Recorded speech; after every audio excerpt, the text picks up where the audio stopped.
8,000 piso kada buwan ang sweldo ng dating kasambahay na si Gina Macahilos nang magsimula siyang mamuhunan sa stock market noong 2010. Sa halagang 5,000 pisong natanggap niya na Christmas bonus, nakipagsapalaran siya sa stock market. Ang pamumuhunan sa stocks ng isang kumpanya ay ang pagbibigay ng pera para magamit sa mga proyektong magpapalago sa kumpanya at sa kita nito.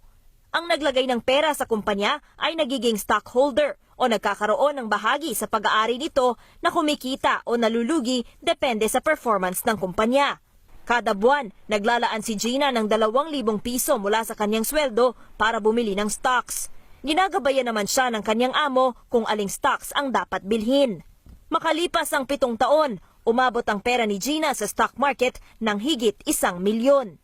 Siyempre at first ma'am kasi maid po ako. Siyempre yung stock market pang feeling pang mayaman. Kahit mahirap yung buhay at sweldo kung basta may discipline.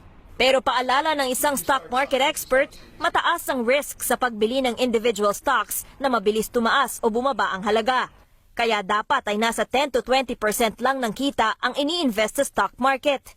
Pwede rin mag-invest sa mutual fund o sa index fund na sigurado ang kita. The average, like I said, 10 to 12% a year yan. The bank is less than 1%. Kung 1% na, 72 years to double your money, di ba? Dito nag-invest ang driver na si Hildo Bactan na nagsimula rin sa 5,000 pesos noong 2011. Naghuhulog ng 2,000 tuwing makaiipon at ngayon ay may 300,000 sa mutual funds. Madali naman umanong kunin ang pera mula sa stock market kung magkaroon ng emergency. Sa umpisa po mahirap po talaga. Kailangan po mag-change ka ng life sa mga gastusin. May directory ang Philippine Stock Exchange ng online brokers kung saan pwedeng magbukas ng account.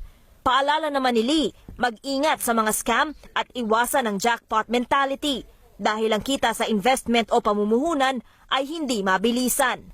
Vivian Gulia, ABS-CBN News.